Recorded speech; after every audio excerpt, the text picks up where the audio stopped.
An applause, guys. Thank you so much, Marco. Hello, everybody. Thanks to be here. Also, this for this new season of Napulettere branded in Control Shift. It's a pleasure for me to be here again because I have been one of the speaker of every season of this event from the beginning, and also because even if I live in Milan since 40 years, in my heart I'm still a Napolitan, so it's always an happy moment for me to come back here. In the last years, we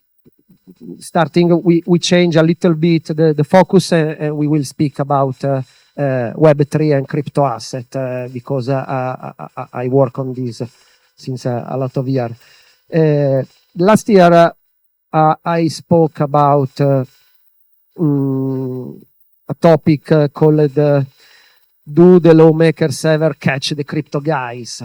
in which I was provoking the system, stating that it's very difficult in a distributed and decentralized environment to enforce the regulation against the players of an ecosystem due to the distribution, the decentralization, but also the pseudonymity of the decentralized application and users.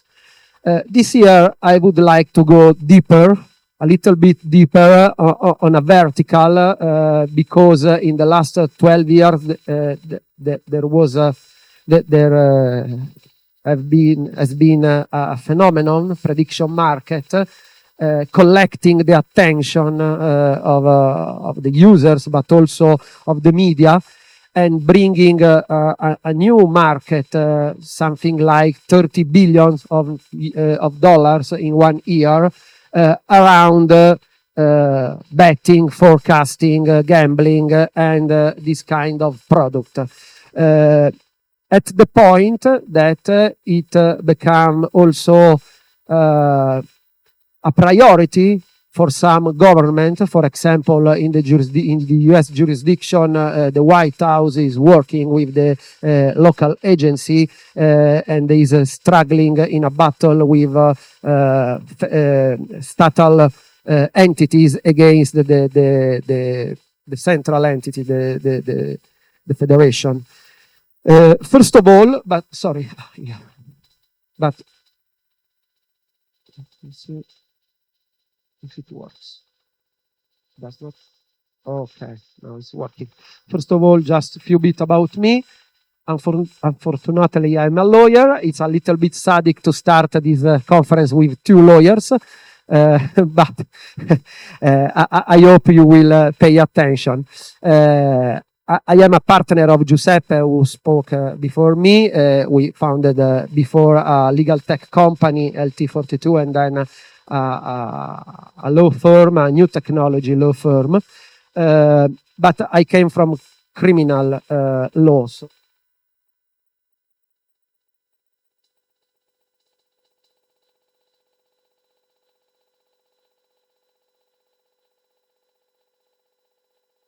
On the digital asset.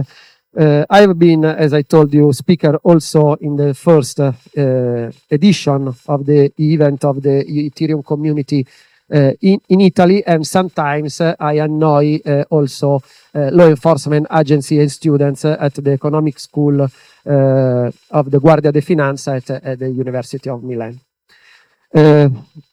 Coming to the topic, okay. I think I have not to tell you what is a prediction market, because Instagram, TikTok, the media, also the newspaper are full of information.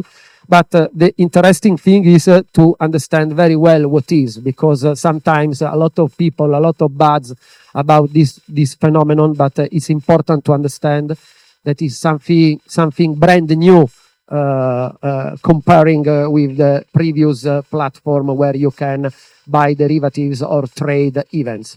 what is a prediction market? Substantially, at its core, a prediction market is a platform where a user can buy or sell event contract.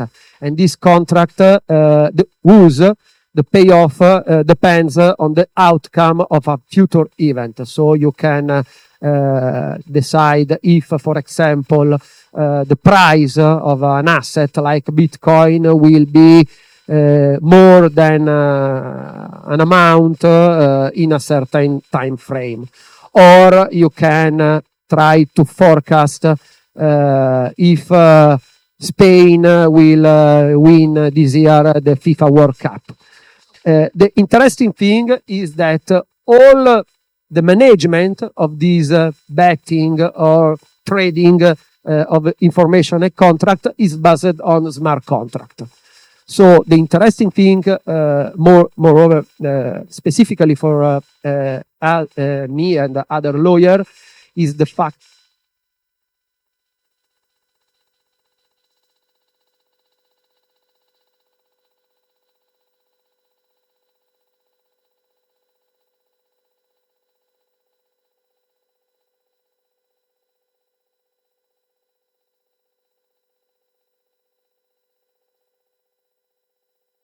on an event are staked in a smart contract.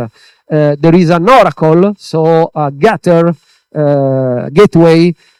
providing information on the events in the real world, and there is automatic payment or settlement or payout through this smart contract.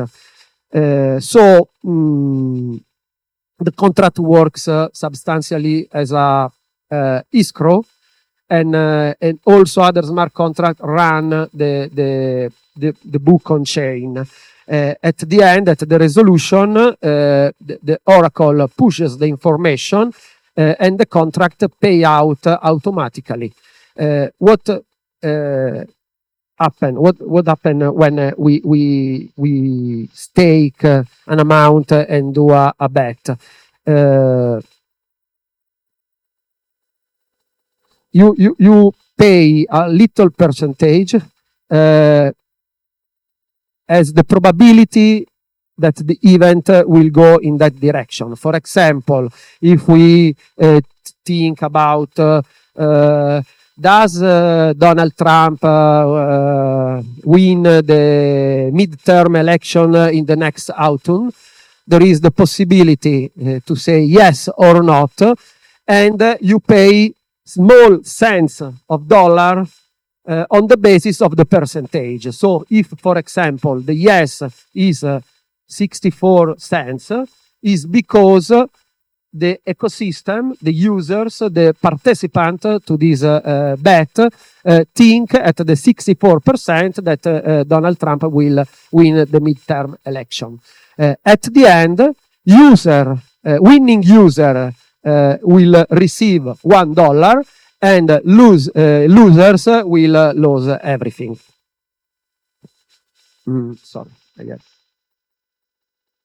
Now, for lawyers, the tricky question is how to classify this kind of phenomenon of services, because we can think about them as a financial product in the specifically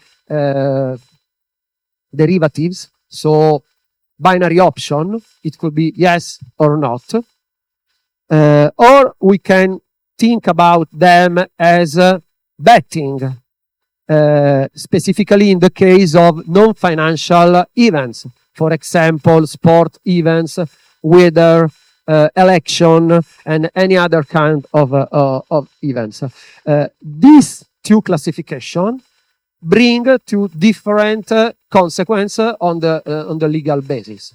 Because, for example, financial derivatives are governed by financial framework in Europe, for example, MiFID II directive, and gambling are ruled by local statal jurisdiction. There is a third way, because this kind of event could be classified as sui generis contract, so a third class brand new, bringing new ideas, and we will see where we will land in a few years. Even because it's very difficult to classify as a derivative or financial product at a cast like this, no? Who will win the next FIFA World Cup. It's quite comprehensive that it will be considered as a gambling or a betting. Despite this, the two main jurisdictions, so the US jurisdiction and the European Union, are facing this phenomenon in different ways.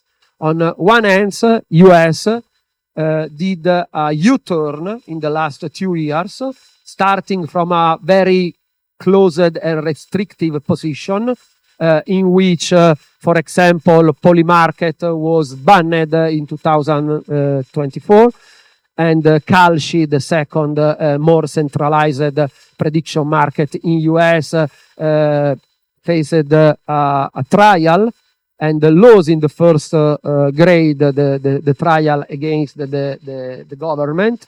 And Predictit, so the third prediction market, they gained a sort of exemption for academic research and academic purposes.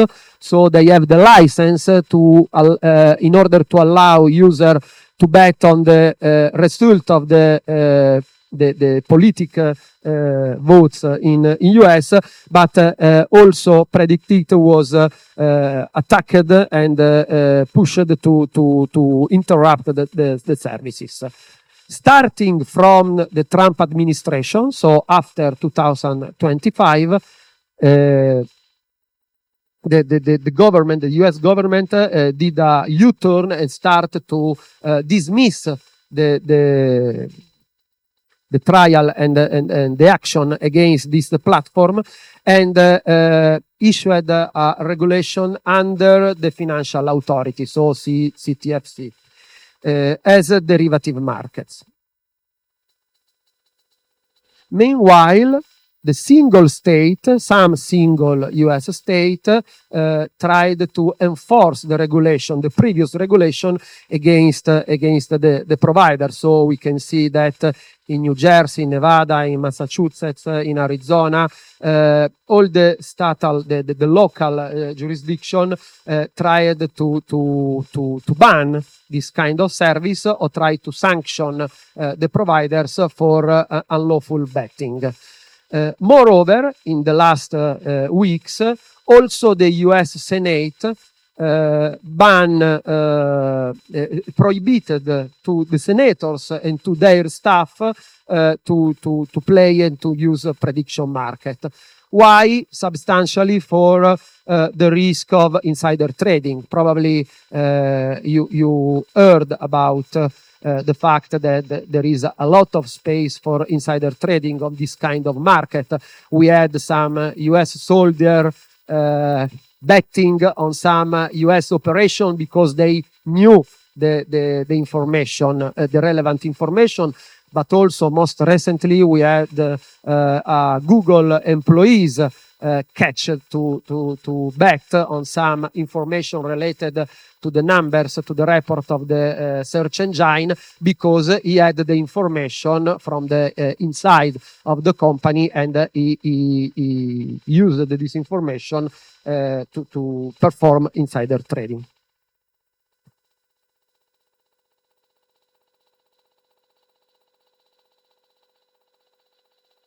Time I thought, wow, why? Because why someone 3% of at least $200,000 spend their money on the possibility of the return of Jesus Christ? This is the example why it is very important to regulate this kind of environment, because that 3% It's not important the 3% because probably they are some fools. The important thing is the other 97%. Why they are staking some amount, paying 97.1 cents in order, maybe, we hope, to receive $1. Why to gain just 3 cents for every dollar you stake your money there? The purpose is money laundering, because you can have a justification from the source, the origin of your funds. If you have funds gained in other activities, you can put inside the pool of Polymarket, and then when the tax police or the agency ask the origin of the fund, you can say, I won a bet on Polymarket. This is also the reason why European Union are still considering the framework to apply to this kind of phenomenon. As I told you, we could try to classify them as derivative products, so financial product, but the way is closed in this sense in Europe. Why? Because the central authority, ESMA, European Stock Market Agency, Security Market Agency, banned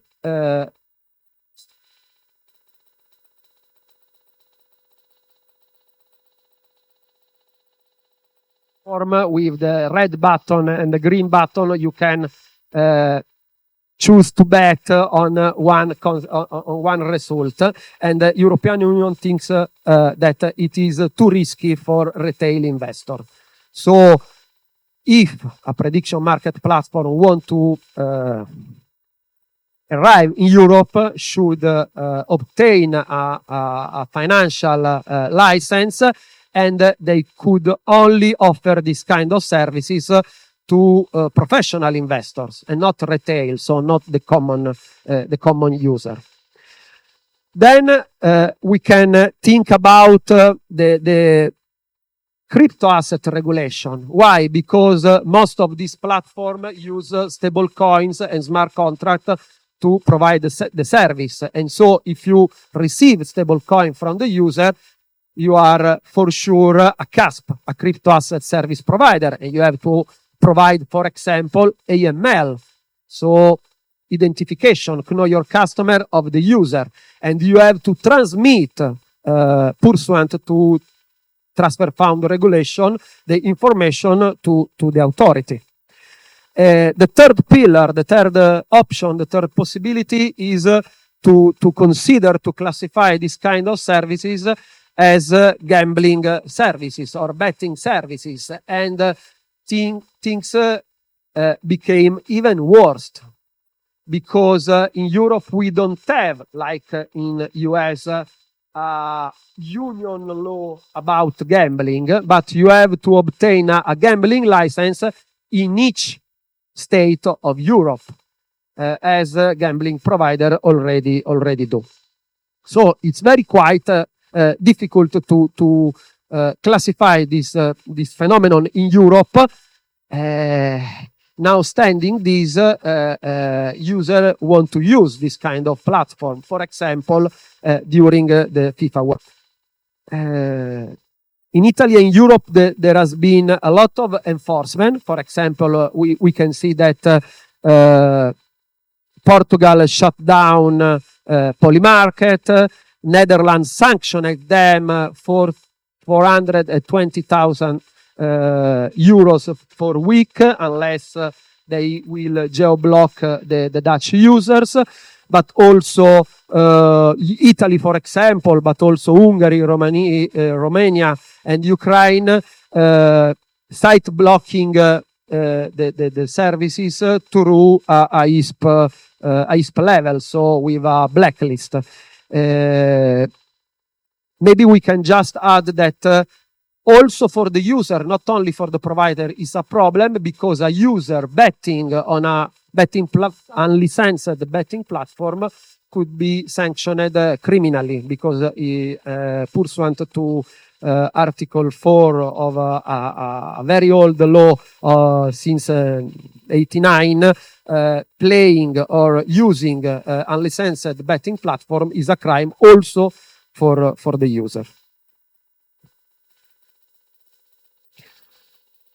Polymarket tried to survive setting some geographic restriction. For example, in Italy, at the beginning, they tried to obscure the website, and then they opened the website only for informative purposes, because you can go on Polymarket, for example, checking the odds that Spain will win the FIFA World Cup, but you cannot put your bet. I leave you just with an open question. It's simple, as I told last year, for lawmakers to address front-end developers, companies providing this kind of service. Is a little bit more tricky to try to enforce the regulation against the technology, because if a smart contract allows an activity and the smart contract is deployed on the blockchain, it's impossible to stop it. So probably we will going through a future where in the decentralized finance, in DeFi, user can use this kind of services, but UX companies, so companies providing the link, the connection, the gateway to this kind of smart contract, should face the regulation state by state.